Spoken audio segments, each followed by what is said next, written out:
দেখছেন 24 ঘন্টা India TV, সর্বদা সবার পাশে সবার মাঝে। থেকে অন্যান্য কাউন্সিলর প্রমোটারদের সঙ্গে কোনো ঘনিষ্ঠ সম্পর্ক রাখে না, এটা লোক দেখানোর জন্য হচ্ছে। প্রমোটার ছাড়া তৃণমূল কি আছে, আর তৃণমূল ছাড়া প্রমোটার কোথায় আছে? প্রমোটার যদি না থাকে তো তৃণমূলের দোকানদারি চলবে কী করে? স্বগত রায় বাড়িতে ভাত রান্না হবে কী করে? মদন মিত্র ফুটানি চলবে কী করে? তো কন্ট্রাক্টর ছাড়া এদের কি আছে? এরা তোলাবাজ, মানে এদের এতে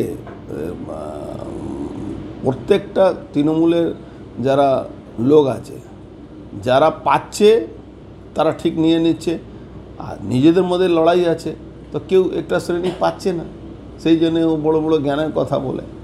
তো যারা পাচ্ছে তারা ওইটাই করবে, ও আইবাস করার জন্য আপনাদের সামনে বা মিডিয়ার সামনে, পাবলিকের সামনে সব বলেছে। ওরা কোনো গুরুত্ব নেই। এদের কী আছে?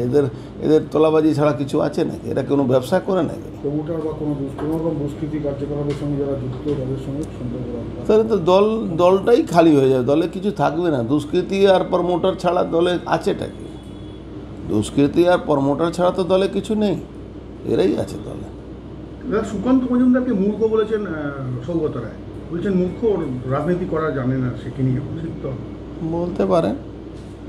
উনি কবে কি বলেন, কবে মমতা ব্যানার্জিকে বিরুদ্ধে বলেন। একটা সময় ছিল যখন উনি মমতা ব্যানার্জির বিরুদ্ধে ক্যান্ডিডেট হয়েছিলেন দক্ষিণ কলকাতা থেকে, তো মমতা ব্যানার্জি বাবার তুলে উনি প্রশ্ন করেছিলেন, তো তারপরে উনি তৃণমূলের এমপি হয়ে আছেন। তো উনি সব পারেন, উনি নিজে কি বলেন, নিজে কি করেন সেটা সব ভুলে যান। জয়ন্ত সিংয়ের অত বড় অট্টালিকা পৌরসভা কামারহাটি তা কথা বলছে, পৌরসভা সবই জানে, সবই ওদের সঙ্গেই আছে। যে তোলা পাচ্ছিল সে একটা শ্রেণী আছে, যে তোলা পাচ্ছিল না সে একটা শ্রেণী আছে, এইটাই আছে। ওখানে দেখুন ওই কেলে বিমল কাউন্সিলর, তার অফিস বন্ধ আছে, ওর নিজে কাউন্সিলর আছে, 1.5 বছর ধরে পালিয়ে বেড়াচ্ছে। তো সব আছে। এদের নিয়ে খুব চিন্তা ভাবনা করলে আপনাদেরও সময় নষ্ট হবে, আমাদেরও সময় নষ্ট হবে। দুষ্কৃতি দাপট কি কমবে? যে কালকে যে আমি তো চাইবো রোজ গোষ্ঠীদ্বন্দ্ব থাকুক, আমি কেন কমাবার জন্য? দুষ্কৃতীদের দাপট তৃণমূল কোনোদিন কমাতে পারবে না।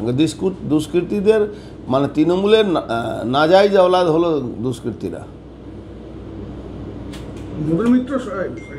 মদন মিত্র এবং সৌগত রায় দুজনেই স্বীকার করে নিয়েছেন, আমরা চিনি ট্রেন সিংকে।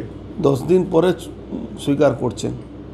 প্রথম দিন স্বীকার করলে তো অত ঝামেলা হতো না, জয়ন্ত সিংও ফোন করতো না, আর ওনার মৃত্যুর জন্য উনি ভয়ও পেতেন না। আগে স্বীকার করে নেওয়া উচিত ছিল। এতদিন বাদে দলের হয়ে ভুল স্বীকার করলেন, তাহলে কি এতদিন দলের মধ্যে তোলাবাজি এবং গোষ্ঠীদ্বন্দ্ব ছিল? এরা তো সাপোর্ট, এখনও সাপোর্ট করবে, ও আপনাদের দেখাবার জন্য বলেছে।